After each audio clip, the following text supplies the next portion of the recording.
హరే కృష్ణ. కామిక ఏకాదశి మనకుండే అన్ని ఏకాదశులు కూడా చాలా పవిత్రమైనటివి. అన్ని వ్రతాల కంటే కూడా మనకు ఏకాదశి వ్రతం చాలా పవిత్రమైనది.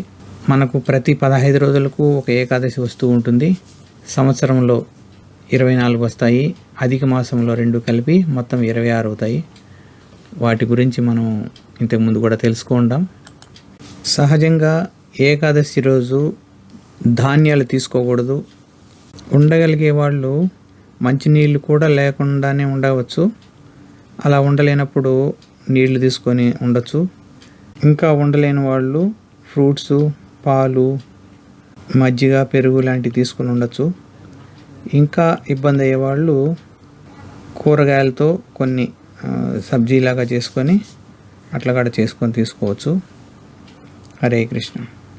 ఈ ఏకాదశులు లిస్టు మనకు ఇలా ఉంది. ఇంతకుముందు కూడా మనం ఏకాదశుల గురించి చెప్పుకున్నాము. ఇక మనం ఈరోజు కామిక ఏకాదశి గురించి చూద్దాం. ఆషాఢ మాసం కృష్ణపక్షంలో వచ్చేటువంటి ఏకాదశి పేరు కామిక ఏకాదశి. దీని యొక్క వృత్తాంతము కృష్ణ భగవాన్ నుండి ఏకాదశుల గురించి ధర్మరాజు తెలుసుకున్న విషయాల గురించి ఇక్కడ చెప్తున్నారు. ఇందులో బ్రహ్మవైవర్త పురాణంలో వివరించబడి ఉంది. ధర్మరాజు అడుగుతాడనమాట కృష్ణ భగవాన్ ప్రశ్న, ఆషాఢ మాసం కృష్ణపక్షంలో వచ్చేటువంటి ఏకాదశి పేరేంటి, దాని మహత్యం ఏమిటి, ఆ వివరాలు దయతో నాకు తెలియచేయమని చెప్పేసి అడుగుతాడు. అప్పుడు కృష్ణ భగవానుడు సమాధానం చెప్తూ, ధర్మరాజా, నీవు అడిగిన వివేకపూర్ణమైనటువంటి ఈ ప్రశ్న నిజానికి అందరికీ ఎంతో లాభదాయకమైనది. ఆ ఏకాదశి పేరే కామిక ఏకాదశి. అప్పుడు ధర్మరాజు, ఓ దేవా మధుసూదన, శయన ఏకాదశి మహిమను ఇంతకుముందు నేను విన్నాను.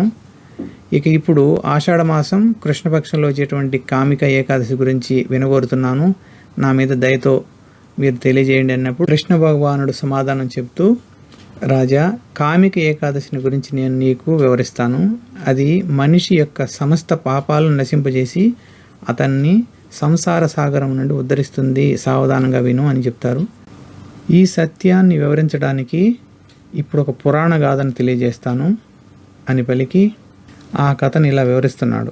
పూర్వము రాజులు, ఋషులు, స్వర్గంలోని దేవతలు అందరూ కలిసి ఒక సమ్మేళనం నిర్వహిస్తారనమాట. అంటే ఒక సమావేశం అయ్యారు అందరూ కలిసి.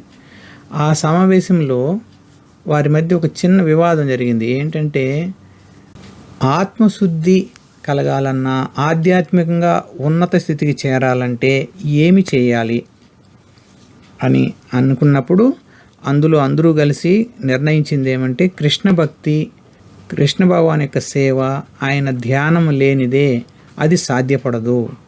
కాబట్టి మనం ఆత్మశుద్ధి కావాలన్నా, ఆధ్యాత్మిక ఉన్నతి కావాలన్నా, పరిపూర్ణత కావాలన్నా, పవిత్రం కావాలన్నా కూడా కృష్ణ భక్తి తప్పనిసరి, కృష్ణుని పైన ధ్యానం తప్పనిసరి అనేసి ఆ రోజు నిర్ణయించారు. మరి అలా కృష్ణ భక్తిలో మనం ప్రోగ్రెస్ కావాలంటే ఏమి చేస్తే మంచిది అంటే, అప్పుడు అందరూ కలిసి ఆ సమావేశంలో ఏమి నిర్ణయించారంటే, ఏకాదశి వ్రతాలు పవిత్రంగా పాటించాలి. ఎప్పుడైతే అలా ఏకాదశి వ్రతాలు పాటిస్తామో అప్పుడు మనకు ఆత్మశుద్ధి కలుగుతుంది, ఆధ్యాత్మిక ఉన్నతి కలుగుతుంది, కృష్ణ ప్రేమ దొరుకుతుంది. కృష్ణ భక్తి ఎప్పుడైతే మనకు వస్తుందో, ఆయన కృప దొరుకుతుందో అప్పుడు మనం ఆధ్యాత్మికంగా ఉన్నతి చెందగలం అనేసి అక్కడ నిర్ణయిస్తారనమాట. అప్పుడు ఈ ఏకాదశుల్లో ఈ కామిక ఏకాదశి వ్రతం చాలా గొప్పది. కాబట్టి ఆ రోజు భౌతిక విషయాలకు సంబంధించినవన్నీ పక్కన పెట్టేసి విష్ణు భగవానుని లేదా కృష్ణ భగవానుని పూజించాలి. అప్పుడు అనేకమైనటువంటి దోషాలు, పాపాలు నశించి మనకు కృష్ణ భగవాన్ యొక్క కృపను పొందగలము అని చెప్తారు. ఈ ఏకాదశి అంటే అందరూ నిర్ణయించినటువంటి ఈ శుభకరమైనటువంటి ఈ ఏకాదశి గురించి ఎవరైతే వింటారో వాళ్ళు వాజపేయ యజ్ఞ నిర్వహణ ఫలితాన్ని పొందుతారు. అదేవిధంగా ఈ మంగళకర ఏకాదశి రోజున భక్తితో శంఖచక్ర గదా పద్మాలు ధరించినటువంటి విష్ణు భగవానుని ఆరాధించాలి. అలా చేస్తే గంగా తీరము, కాశీ, నైమిషారణ్యము, పుష్కర్ వంటి తీర్థస్థానాల్లో నివసించి అక్కడ స్నానం చేయడం వల్ల కలిగేటువంటి ఫలితాన్ని ఆ రోజు కేవలం విష్ణు భగవాన్ని ఆరాధించడం వల్ల లభిస్తుంది. సూర్యగ్రహణం రోజున చేసే స్నానం వల్ల కలిగే ఫలితం కూడా ఆ రోజు కృష్ణ భగవానుని ఆరాధించడం వల్ల లభిస్తుంది. కనుక విష్ణు భగవాన్ని ఆరాధనలో ఈ కామిక ఏకాదశి వ్రతాన్ని నిష్ఠగా పాటించడం ప్రతి ఒక్కరి కర్తవ్యము అని అన్నారన్నమాట. అయితే ఈ ఏకాదశి రోజున తులసి మాతకు సేవ చేయడం అనేది చాలా ఇంపార్టెంట్, చాలా మంచిది. అలా చేయడం వల్ల శ్రద్ధతో, భక్తి శ్రద్ధలతో పూజ చేయడం వల్ల ఈ క్రింది ఫలితాలు కూడా వస్తాయన్నమాట. ఏంటి? తులసీ దళంతో శ్రీహరిని అర్చించేవాడు సమస్త పాప విముక్తుడవుతాడు. తులసి దర్శనం మాత్రాన్ని సర్వపాపాలు పోతాయి. తులసి స్పర్శ దేహమును పవిత్రం చేస్తుంది. తులసి ప్రణామం ద్వారా మనిషి రోగ విముక్తుడవుతాడు. తులసి పూజ ద్వారా కృష్ణ భగవాన్ యొక్క భక్తి లభిస్తుంది. తులసికి స్నానం చేయించడం ద్వారా మనిషికి యమరాజు భయం పోతుంది. ఇక్కడ తులసి స్నానము అంటే ఒక తులసి చెట్టు పైన పెద్ద కుండలో సన్న రంధ్రం పెట్టేసి ఒక్కొక్క డ్రాప్ పడేట్టుగా, తులసి మాత మీద పడేట్టుగా, మన శివభగవానుడికి ఎట్లయితే మనం అభిషేకం చేస్తూ ఉంటాం వాటర్, ఆ విధంగా ఒక్కొక్క డ్రాప్ పడేట్టుగా చేస్తారట. అది ఆమెకి స్నానం చేసినట్లు.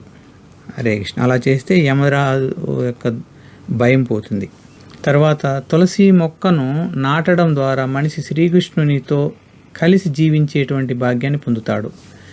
తులసి దళాలను శ్రీకృష్ణ భగవాన్ యొక్క పాదాల ముందు అర్పించినట్లయితే విశుద్ధమైనటువంటి భక్తిని పొందగలడు. ఏకాదశి రోజు తులసికి నమస్కరించి నెయ్యి దీపారాధన చేసేవాళ్ళు పుణ్యాన్ని చిత్రగుప్తుడైనా కానీ ఎన్నలేడు. అంటే అంత గొప్ప పుణ్యం వస్తుందట. కాబట్టి తులసి మాతను మనం శ్రద్ధగా పూజించాలి. ఇక ఈ వ్రతం ఎవరైతే ఆచరిస్తూ ఉంటారో వారికి తామరాకు మీద నీటి బొట్టు ఎలా అయితే అంటదో ఆ విధంగా వీళ్ళని కూడా పాపం అంటదట. తర్వాత బ్రాహ్మణ హత్య లేదా శిశు హత్య వంటి ఘోరమైన పాపాలు కూడా ఈ కామిక ఏకాదశి వ్రతాన్ని పాలన వల్ల నశించిపోతాయట. పైన తెలిపిన ఫలితాలన్నీ కూడా కృష్ణ భగవాన్ యొక్క కృపతో పోల్చుకుంటే ఇవి చాలా స్వల్పమైనటువంటి ఫలితాలతో సమానం అంటారు. అంటే కృష్ణ ప్రేమనే మనం పొందేటప్పుడు ఈ ఫలితాల గురించి ఆలోచించాల్సిన అవసరం లేదు అని అర్థం. ఈ ఏకాదశి మహిమను వినేవాడు లేదా చదివేవాడు నిశ్చయంగా విష్ణు భగవానుని యొక్క లోకాన్ని పొందుతాడు. కాబట్టి మనకు అపారమైనటువంటి కృష్ణ భక్తిని ప్రసాదించమని, ఈ కామిక ఏకాదశి వ్రతాన్ని పాటించే భాగ్యాన్ని కలిగించమని, తులసి మాతను రెగ్యులర్గా పూజ చేసుకునేటువంటి అవకాశం కూడా కలిగించమని గురుదేవుల్ని, భగవంతుని యొక్క పాదాలు పట్టుకొని మనం భక్తితో వేడుకున్నాం. హరే కృష్ణ కృష్ణ కృష్ణ హరే హరే, హరే రామ రామ రామ హరే హరే. శ్రీ హరినామ సంకీర్తన మహాయజ్ఞ की जय. जगद्गुरु श्रील प्रभुपाद की जय. अनंत कोटि वैष्णव भक्त वृंद की जय. निताय गौर प्रेमानंद की हरि हरि बोल. कामिका एकादशी की जय. हरे कृष्ण.